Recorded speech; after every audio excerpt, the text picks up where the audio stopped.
આજે આ સાત હનુમાન તપોભૂમિમાં આપ સૌ દર્શક મિત્રોનું સ્વાગત છે। અમારે પૂર્વ પ્રમુખ શ્રી દેવરાજભાઈ અને અત્યારે આ સમકાલીનના નવા પ્રમુખ વરાયેલા અમારા હિરેનભાઈ હાપલિયા અને અમારા જલકલ્યાણ ટ્રસ્ટના પ્રમુખ શ્રી ઉમેશભાઈ, આપ સૌનું હાર્દિક સ્વાગત કરું છું આ ચેનલમાં। અત્યારે અહીં આ સાત હનુમાન જગ્યાની અંદર આજે ખૂબ સરસ મજાનું આયોજન થયું છે, બ્લડ ડોનેશન કેમ્પ। અને જે માણસ જીવે છે ખૂબ સારા કાર્યો કરતા કરતા જીવે છે, પણ જ્યારે ધામમાં જાય છે પછી આ દેહનું કોઈ કામ નથી આવતું। તો ખરેખર માણસ ધામમાં જાય તો બધાને આ જનકલ્યાણ ટ્રસ્ટ ચક્ષુદાન, દેહદાન એવા સરસ મજાના કાર્યો કરે છે અને સાથે સાથે આ રક્તદાન કેમ્પનું કામ કરે છે। જે લોકોને રક્તની જરૂર હોય એને ખરેખર નિઃશુલ્ક રક્ત આપે છે।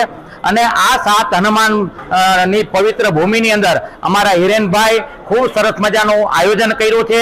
આજની તારીખ કાલે સરસ મજાની હનુમાન જયંતિનો ઉત્સવ કર્યો અને આજે હનુમાન જયંતિની પૂર્વ સંધ્યાએ આજે લગભગ 3 થી 3.5 લોકો પ્રસાદ લેશે। આ પવિત્ર ભૂમિની અંદર સરસ મજાના નવગ્રહનું મંદિર છે અને લગભગ 400-500 વર્ષ સુંદર મજાનું પીપળાનું ઝાડ છે। એ પીપળાના ઝાડની અંદર સાત હનુમાન દાદાનું સ્થાપિત કરેલા છે અને પ્રગટ થયેલા હનુમાનજી દાદાનું આ સરસ મજાનું મંદિર છે। આ મંદિરની અંદર લગભગ 76 ભાગવત કથાઓ થઈ છે, દેવી ભાગવત કથાઓ થઈ છે।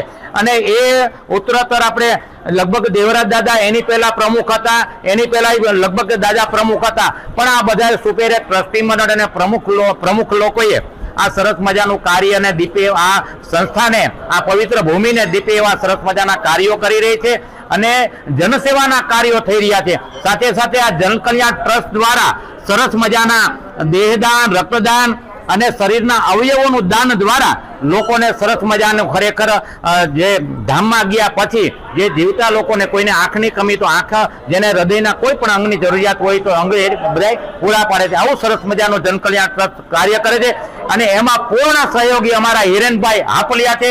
આપણે સૌ એને વધાવીએ છીએ। ભગવાન રામશ્યામ અને ઘનશ્યામ આ જે દેહદાન, ચક્ષુદાન કરનારા દાતાઓ, રક્તદાન કરનારા દાતાઓને ભગવાન ખૂબ દીર્ઘાયુષ્ય આપે, સ્વાસ્થ્ય સારું રાખે એવી આ પવિત્ર ભૂમિમાં એમને આપણે આશીર્વાદ આપીએ છીએ। બધાને જય શ્રી કૃષ્ણ, જય સ્વામિનારાયણ।